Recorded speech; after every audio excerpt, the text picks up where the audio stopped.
I'm going to explain these Nancy Meyers inspired pieces that I'm doing in today's video, but first I need to share my week with you. There were a couple of interesting events and a few guilty parties. I don't think I need to tell you that we're about to have a pretty big disaster here. Mom is busy painting, and Gracie on the left is initially amused by Charlie's antics. She's tolerating him cleaning her head, but it always escalates to a full-body wrestling episode. So we have back legs involved now, and Mom's camera is about to end up on the floor with a cracked screen.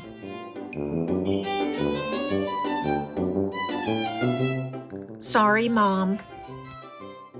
And this week, Charlie got a little too close. Oh, you! No. So he cleaned up the mess, got a replacement camera, and Bear stuffed himself into the shipping box. Just another normal week here with 3 black kitties in the house. Okay, back to our Nancy Meyers inspired projects for this week.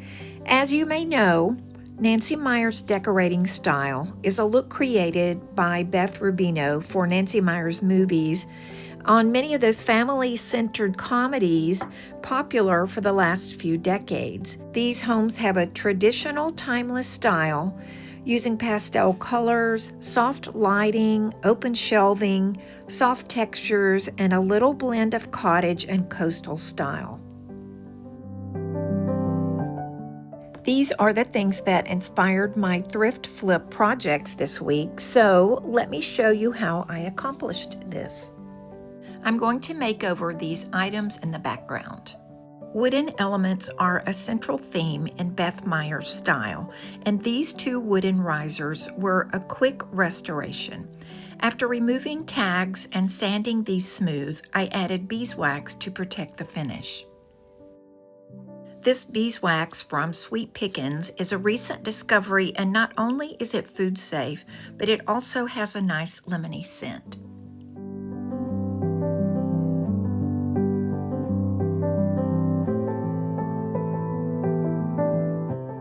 I bought this basket a few years ago from an antique mall, and I love that someone had added a dark texture product to it.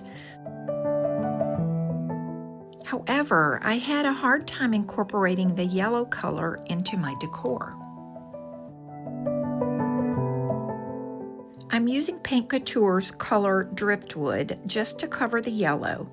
I'm hoping to do that without covering the darker, dirty look left by the texturizing product. I will also be using a couple of castings to camouflage the rough edges at the top of the basket. These were made from hot glue added directly to a silicone mold. I added a dark antiquing gel to match the tones in the basket. This next piece was inspired by a purchase I made at Magnolia, and I recently made a video about my trip there. I will add a pop-up to that video at the end of this one, and as you can see, Joanna Gaines has incorporated elements similar to Beth Meyers' style into her decor. I bought a picture there, and I'm recreating that look with this thrifted item. Here's the inspiration piece from Magnolia, and here's how I created this item. I used the color Driftwood. I applied Sweet Pickens matte top coat, let that dry, and then added antiquing gel in the color Soft Brown Sugar from Paint Couture. And here's where Charlie had his mishap. He wasn't at all indifferent about it. I think he would have apologized if he could.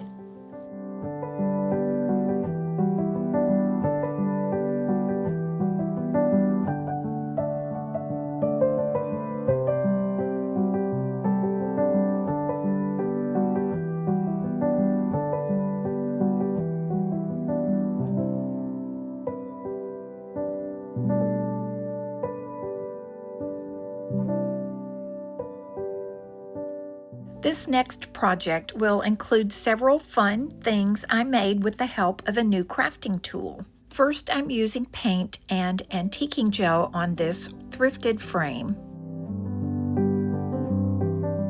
Then I'm using free printables in the theme of Nancy Meyers style, and my new laminator makes easy work of this.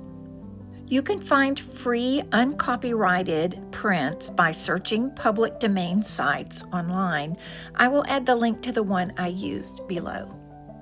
And what makes this project so easy and fun is the QFUN Laminator that I used to make this art, as well as a few other fun projects. Just turn on the laminator, select the thickness of your laminating sheets, wait for the blinking light to turn solid green, place your items between the laminating sheets, and the laminator auto-feeds the sheets through. I tested this on a few small items before making my larger artwork.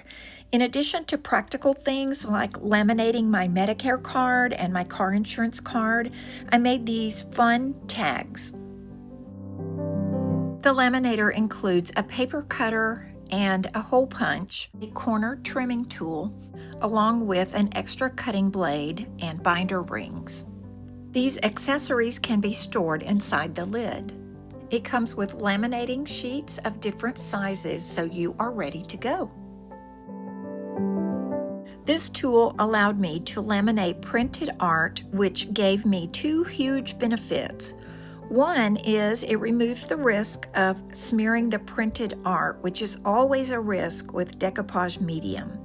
Two, it allows me to have an interchangeable background, and it's especially helpful if my frame has no glass. I'll show you what I mean about interchangeable background here in just a second. First, I'm just going to place the artwork between laminating sheets, and these are already joined on one edge, and then just guide the sheet into the entry slot on the laminator. Now, this large laminating sheet does have a fold in the middle that must have happened during shipment, but that's no problem for this laminating machine. As it heats, it's going to straighten this out.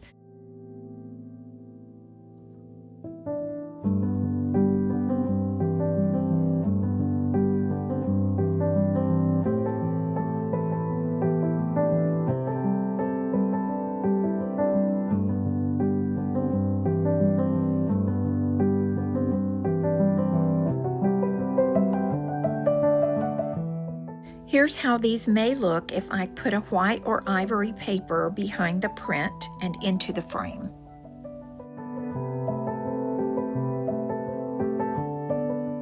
But I can also try different backgrounds that will be visible through the laminate inside the frame, and that's what I'm going to use today.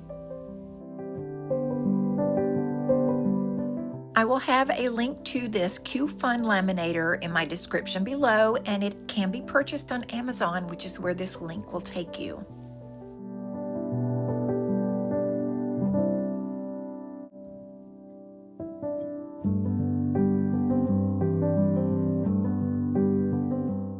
I'll tell you a secret about Grace and Charlie.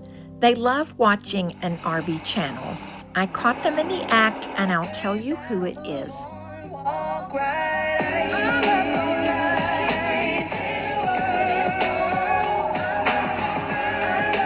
Well, it's no wonder. Dave and Sandra on Big Truck, Big Travels have a great time touring the country in their big truck RV. Grace and Charlie are settling in for another adventure. Thank you for watching our adventure, and we will see you in the next one.